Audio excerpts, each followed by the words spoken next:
on a corrigé.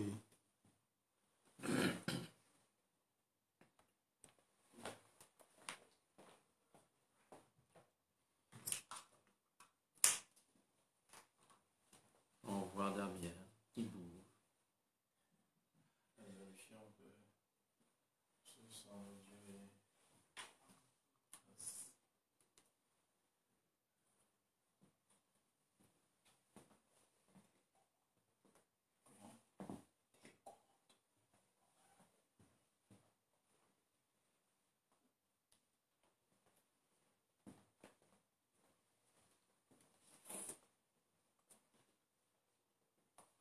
Bonsoir frères et sœurs. Nous nous sommes retrouvés pour notre rendez-vous de ce soir. Dans notre marche vers Noël, nous avons la joie d'être accompagnés par Monseigneur Arpini Guy, évêque de Tournai, qui va nous parler de Fratelli Tutti. Fratelli Tutti, cette exhortation du Saint-Père qui pourra nous accompagner dans notre marche vers Noël.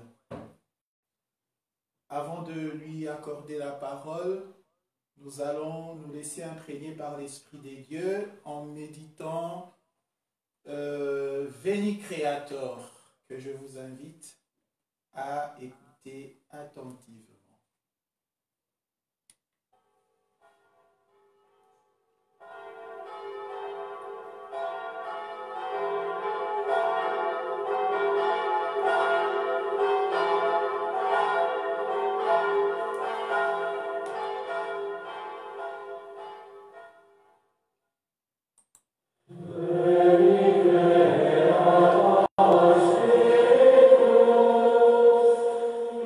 Yes.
Je reprends la prière qui se trouve dans Fratelli Tutti.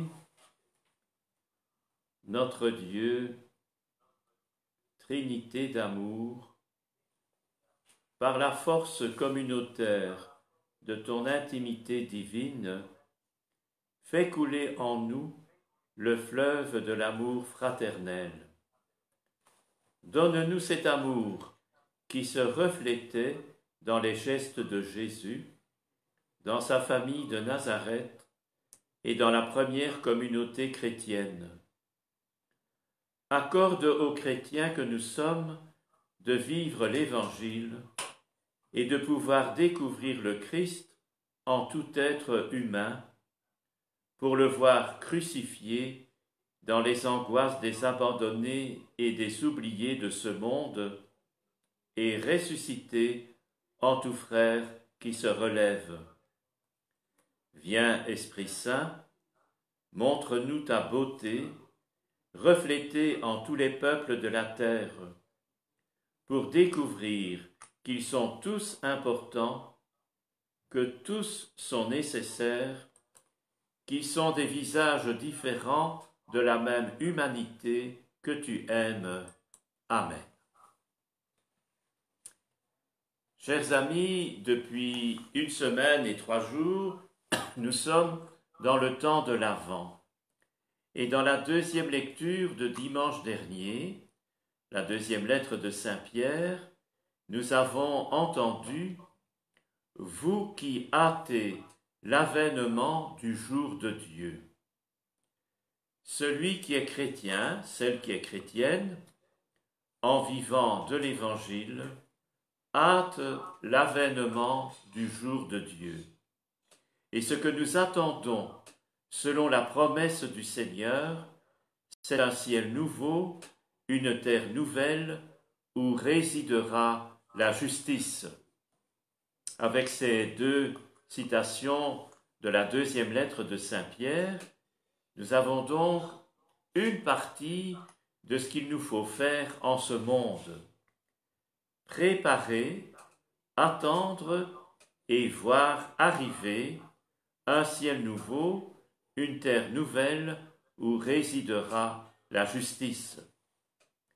Et quand on a entendu le commencement de l'Évangile selon saint Marc, nous avons eu la figure de Jean le Baptiste qui reprend une annonce du prophète Isaïe, « Rendre droit les sentiers pour préparer le chemin du Seigneur ».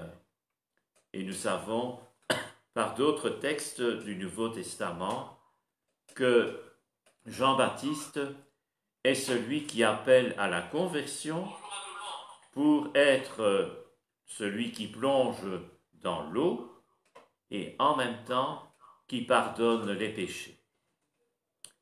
Alors, cette terre nouvelle où va régner la justice, le pape François essaye de l'approcher par divers points de vue.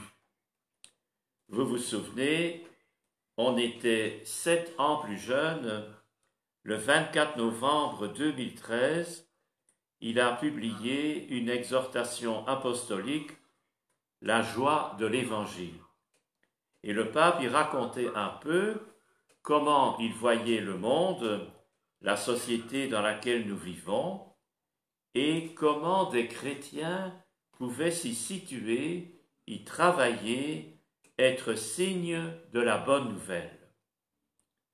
Le 24 mai 2015, le pape François publiait une encyclique, cette fois-ci, Laudato Si, qui examine l'avenir de l'humanité sur la planète Terre, qu'il appelle notre maison commune. Et le 3 octobre dernier, il a signé l'encyclique Fratelli Tutti à Assise, la veille de la mémoire de saint François d'Assise, l'avenir de l'humanité sur la planète Terre où nous sommes tous frères, une fraternité universelle et qui est décrite comme étant une amitié sociale. Alors dans ces deux encycliques, il prend un point ou l'autre de la joie de l'Évangile et il cite ses sources. Pour Laudato Si, il avait surtout consulté les œuvres, les homélies, les livres de Bartholomée, qui est le patriarche écuménique de Constantinople, donc un orthodoxe, qui a fait beaucoup pour la création, c'est-à-dire envisager l'univers dans lequel nous vivons comme étant en relation avec Dieu, et la planète Terre, notre maison commune, doit être respectée. Cela vient de Dieu. Nous n'avons pas à gérer comme des propriétaires qui vont tout démolir, mais nous avons à respecter, à favoriser, et quand il y a un mal qui ronge la planète, nous avons à le combattre. Alors cette encyclique Laudato Si était évidemment destinée à nous qui sommes catholiques, mais aussi à plein de groupes de personnalités, de responsables dans le monde qui ne sont pas chrétiens. Et cette encyclique décrivait des situations que certains d'entre nous connaissent bien, l'Afrique centrale au niveau environnement, l'Amazonie au niveau environnement, les océans et aussi ce qu'est la pêche des poissons. Et quand on supprime la pêche, plein de mots arrivent et aussi bien d'autres situations que le pape situait, y compris dans les sources d'énergie.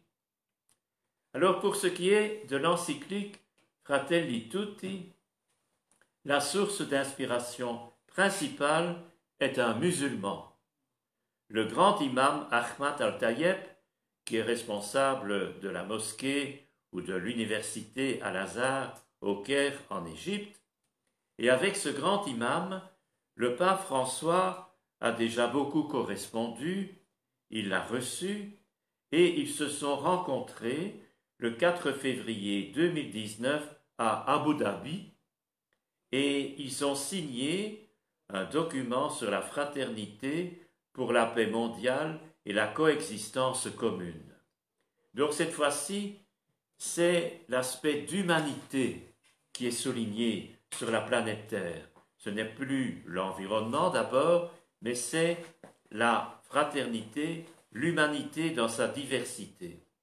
Et parmi donc les grands auteurs que le pape consulte régulièrement, nous avons un événement qui s'est passé en 1219, la rencontre de François d'Assise avec le sultan Malik el-Kamil en Égypte. C'était le temps des croisades. François d'Assise avait demandé d'aller voir ce sultan. En général, un chrétien qui allait voir le sultan revenait avec la tête en moins, donc il était décapité. Mais François d'Assise a témoigné d'un cœur sans limite. Il n'a pas voulu convaincre le sultan de sa foi à lui, François, mais il a reconnu dans le sultan quelqu'un qui est original, particulier, qui n'est pas comme lui, François, mais qui est à respecter. Et il est revenu avec sa tête. C'est-à-dire que tout le monde a été étonné que François revienne, et c'est un événement tellement exceptionnel qu'en 1219, beaucoup d'événements ont fait mémoire de cela. Et puis, nous avons aussi, et le pape les cite dans son encyclique, il a consulté, regardé, contemplé l'œuvre, le témoignage de Martin Luther King, qui était un chrétien mais pas catholique, Desmond Tutu, qui est un anglican en Afrique du Sud, le Mahatma Mohandas Gandhi, qui est un hindou, et Charles de Foucault, qui est un chrétien catholique. Alors dans ces personnes, Martin Luther King, Charles de Foucault sont morts assassinés. Desmond Tutu, grâce à Dieu, vit toujours. Gandhi a été assassiné. Ça veut dire que pour François, le pape actuel, les témoins de la fraternité, de temps en temps, le manifestent par le don de leur vie dans une mort violente. Et ça fait beaucoup réfléchir ceux qui lisent cette encyclique, parce que l'humanité dans laquelle nous vivons, ce n'est pas quelque chose qui va de soi. Il y a toujours, à un certain moment, un combat.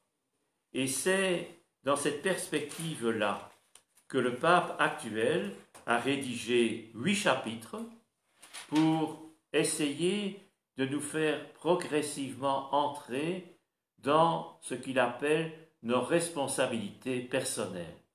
Cette encyclique est destinée à tout le monde, mais chacun peut se sentir partie prenante.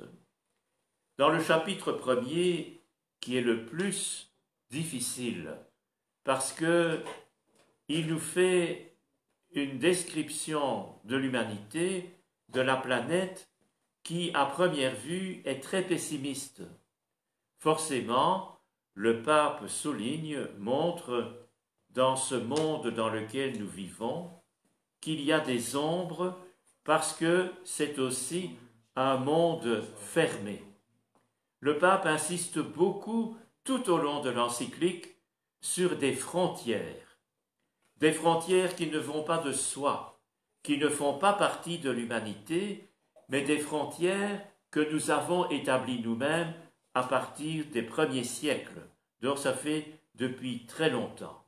Et il montre aussi, et ça rejoint un peu ce que les médias racontent, nous avons des rêves qui se brisent. Par exemple, dit-il, après la Deuxième Guerre mondiale, des Européens de grande sagesse qui avaient un objectif de paix ont essayé de construire une Europe unie. Eh bien, où en est-on pour le moment? Et il parle aussi, nous connaissons moins bien puisque nous n'habitons pas là-bas, tout ce qui s'est passé pour l'intégration latino-américaine. Qu'est-ce qui s'est passé là-bas? Et le pape actuel, comme archevêque de Buenos Aires, en Argentine, sait très bien ce que sont que des dictatures. Il y a aussi, dit-il, des signes de recul dans un monde fermé. Des anciens conflits reviennent à la surface. Et nous-mêmes, qui sommes déjà d'un certain âge pour certains, eh bien, qu'est-ce qui s'est passé dans les années 1990 dans les Balkans? Et qu'est-ce qui s'est passé par après dans d'autres régions du monde où on pensait qu'il y avait un certain équilibre et où des conflits graves se sont manifestés? Alors, dit-il, on dit que ce monde est ouvert, alors que le pape dit qu'il est fermé. L'ouverture, dit-il, dont on parle dans le langage habituel, c'est l'ouverture de l'économie, de la finance, des intérêts étrangers, mais on ne se rend pas compte toujours que cette liberté des pouvoirs économiques d'investir sans entrave ni complication dans tous les pays du monde venant d'entreprises multinationales, ce n'est pas un monde ouvert, c'est protéger des intérêts particuliers. Alors le pape regrette aussi la perte du sens de l'histoire. Et il fait allusion évidemment à tout ce qu'il a découvert depuis très longtemps, mais aussi dans les rencontres internationales de jeunes, comme les JMJ, où on fait des rapports. Il y a eu aussi un synode sur les jeunes. Et quand on entend ceux qui parlent au nom des jeunes pour faire plaisir à tout le monde, eh bien, dit le pape, c'est comme si on voulait tout construire à partir de zéro. Ce n'est pas possible. Quand on fait quelque chose de neuf dans une société, on assume le passé. On ne détruit pas ce qui a eu lieu et on ne fait pas semblant que tout ce qui était passé était mauvais ou conflictuel. Nous assistons, dit-il, en raison de cette perte du sens de l'histoire, à des nouvelles formes de colonisation culturelle. Et il est très sévère. Les termes comme démocratie, liberté, justice, unité sont devenus des instruments de domination. Et nous avons tous dans notre tête des exemples, je n'en donnerai pas, mais quand on écoute des discours officiels dans les médias, combien de fois ne dit-on pas au nom de la démocratie, ça doit aller comme ça. Et donc on impose une forme de culture qui ne correspond pas à la culture de tout le monde. Et le pape est très très méfiant vis-à-vis de ceux qui veulent imposer une culture universelle en faisant semblant que sur place, dans les continents, etc., il n'y a jamais eu de culture, ou alors ça n'en valait pas la peine, comme on disait autrefois en Belgique à propos de certaines œuvres de peinture, tout ça ce sont des primitifs. Et le pape regrette, constate, qu'il n'y a pas de projet pour tout le monde. Quand on fait un projet politique, économique, etc., c'est toujours pour un groupe, pour un clan. Quel que soit le projet, on marginalise des personnes, des groupes humains. On oublie systématiquement des personnes porteurs de handicap. On élimine systématiquement des personnes âgées qui ne peuvent plus apporter quoi que ce soit à la vie en société. Et le pape souligne une fois de plus dans son enseignement que tout ce qui concerne l'engendrement de la vie est parfois bien malmené. Alors, il constate qu'en raison de la baisse de la natalité, on a un vieillissement de la population et on va vers un problème grave puisque les personnes âgées, dans toute cette évolution, sont de plus en plus isolées. Il ne pensait pas bien dire, il fait déjà allusion à tout ce qu'on a découvert depuis le début de la pandémie du Covid-19, les maisons de repos, etc. Il dit aussi que dans tout projet, on élimine systématiquement les chômeurs. Ils sont marginalisés, culpabilisés et le racisme réapparaît. Parce qu'évidemment, les chômeurs, c'est souvent des gens qui ne sont pas comme nous depuis toujours sur le même territoire. Et enfin, les droits humains ne sont pas assez universels. Ils ne sont pas les mêmes pour tout le monde.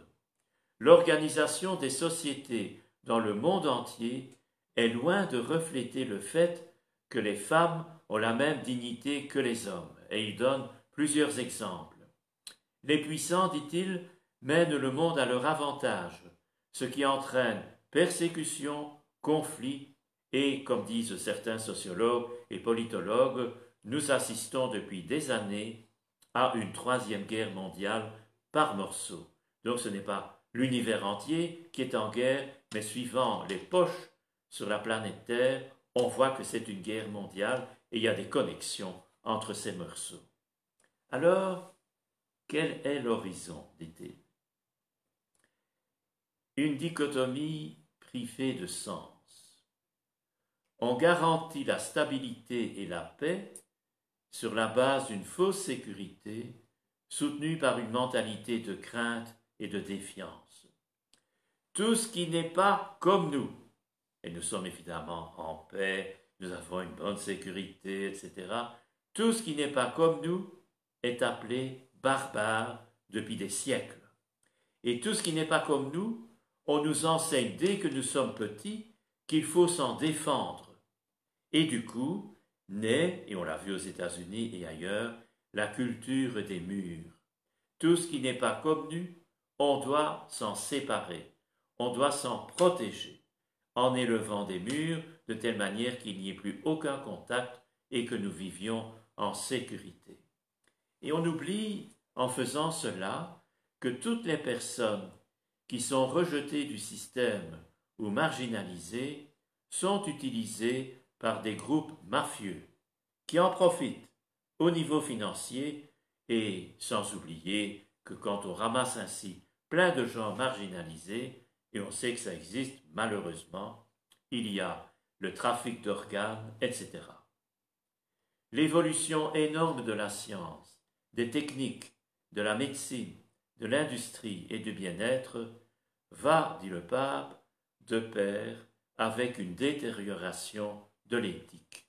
C'est-à-dire que on suit le modèle de la science, et c'est très bien, mais à un certain moment, on se trouve devant des questions nouvelles, et à ce moment-là, on ne réfléchit pas, on regarde ce qui est le plus efficace.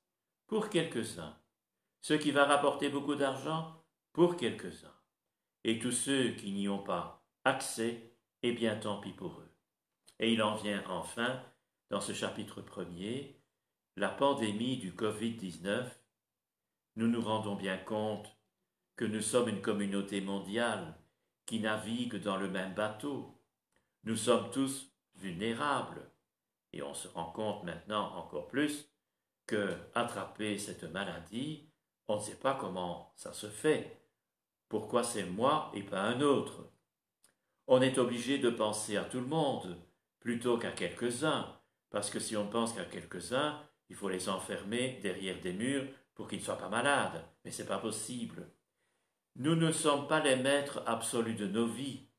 Nous rendons compte encore une fois de plus que nous sommes bien fragiles, et il faut oublier que c'est en perfectionnant les techniques que nous allons sortir de la pandémie, dit le pape.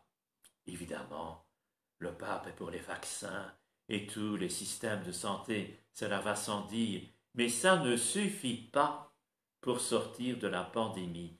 Il arrive dans cette pandémie des événements, des questions nouvelles, et ce n'est pas par la technique qu'on va en sortir.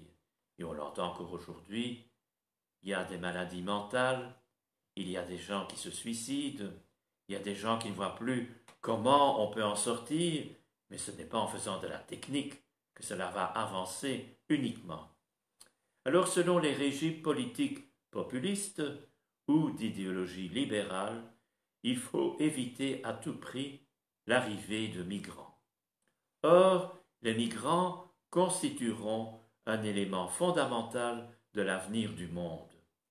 Le pape ne fait pas, une fois de plus, l'historique des migrations sur la planète Terre depuis des millénaires, mais il parle des migrations actuelles dont il a déjà parlé plusieurs fois en montrant les causes, en montrant aussi les groupes mafieux, les passeurs, etc., qui en profitent, et aussi voir certains gouvernements qui ferment les yeux parce que ça va les empêcher de continuer à vivre comme avant. Et le monde de la communication devient, grâce aux techniques actuelles, une sorte de spectacle, et il constate que de plus en plus, la vie privée n'existe plus. Avec le numérique, et puis l'intelligence artificielle et tout le reste, on peut tout savoir, tout montrer, et on perd le contact avec la réalité concrète. On est toujours dans le virtuel. Et certains groupes, alors, ont comme conséquence, en vivant de ce monde virtuel, une agressivité sociale par les médias sociaux. Il suffit de regarder de temps en temps ces médias sociaux pour se rendre compte comment les gens réagissent complètement différents que quand ils sont en présentiel à qui ils s'adressent. La vraie sagesse suppose la conformité avec la réalité. Mais tout peut être dissimulé, produit, altéré. Et on sépare ce que j'aime et ce que je ne veux pas, ce qui est attrayant et ce qui est laid. On n'écoute pas, on construit ce qu'on veut avoir devant soi en excluant tout ce qui ne peut pas être contrôlé. Et des informations. Alors quand on propose ces pays prospères comme des modèles culturels à ceux qui ne sont pas comme eux, eh bien, on ne travaille pas à la capacité d'innover selon sa propre culture. Et on en arrive, c'est le dernier mot de ce chapitre premier, à détruire l'estime de soi, puisque on ne correspond pas au modèle qui est présenté dans le pensée correct. Tous les autres chapitres, donc 2, 3, etc., jusqu'à 8, sont des explications de ce chapitre premier avec chaque fois une ouverture. Je vais évidemment pas tout dire, c'est impossible, mais souvenons-nous, quand nous lirons l'encyclique, si ce n'est pas encore fait, que le schéma mental de cette encyclique, c'est évidemment François d'Assise, on l'a bien compris, qui rencontre un musulman et il revient vivant. Et puis, au niveau biblique, c'est la parabole du bon samaritain. Et nous connaissons l'interprétation actuelle de cette parabole. La question était, qui est mon prochain? Jésus raconte, et Jésus pose la question, qui s'est fait le prochain du blessé? Et donc, nous n'avons pas à regarder qui est notre prochain, c'est souvent quelqu'un de la famille, un proche, enfin des gens qui sont proches de nous, au niveau physique, etc., ou mentalité. Dans la parabole du bon samaritain, c'est un étranger qui vient au secours d'un homme blessé, et ceux qui l'ont vu avant lui sont des représentants du culte, un lévite et un prêtre. Et qu'est-ce qu'ils font? Ils regardent ailleurs et passent leur chemin. Le Samaritain n'a pas pris son téléphone pour appeler la police, pour chercher après les bandits. Ce n'était pas son boulot. Le Samaritain est venu à l'aide de ce blessé, et puis il l'a mis dans une auberge, et il a payé, et puis c'est fini. Donc nous avons dans cette parabole beaucoup d'axiomes, beaucoup de manières de réfléchir, de penser, de gérer un monde ouvert. Donc c'est un étranger qui vient à l'aide, c'est un cœur ouvert au monde. Le Samaritain n'a pas dit « c'est un homme qui n'est pas de ma religion, donc je ne m'en occupe pas ». C'est une politique meilleure. Il faut regarder, dit le pape régulièrement, non pas l'intérêt général, non pas à chercher des partenaires, mais nous avons à regarder l'humanité comme des frères et sœurs. Donc c'est là un bien de tous, le bien commun, qui se fait toujours en relation avec la vérité. Il n'y a pas moyen de trouver le bonheur s'il n'y a pas de vérité et à un certain moment de solidarité, dont le mot dit, il y a quelque chose de solide qui doit se construire, et c'est ainsi que nous arriverons à la paix. Nous sommes des artisans de paix, nous faisons l'architecture d'un monde où règne la paix. Et le dernier chapitre, alors, ce sont les religions qui sont au service de la fraternité dans le monde. Les religions dans une société ne sont pas, comme on dit en Belgique, des réalités non essentielles, ce sont des manières de penser en relation avec Dieu qui donnent le fondement ultime, le sens ultime et qui ne se laissent pas prendre par des personnes ou des groupes qui les utilisent pour faire des actes de violence, mais les religions en général appellent leurs membres, appellent l'humanité tout entière à être dans un monde ouvert. C'est ainsi que se termine l'encyclique et je vous souhaite bonne chance pour la lire.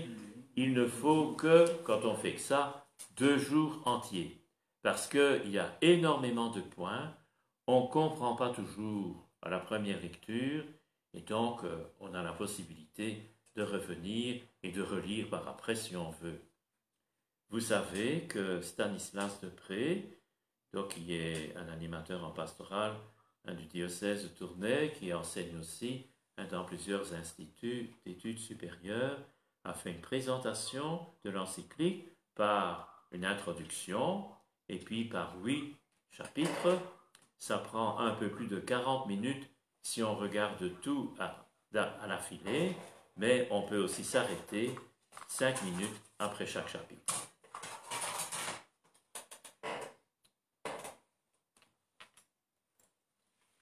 Il y a une intercession.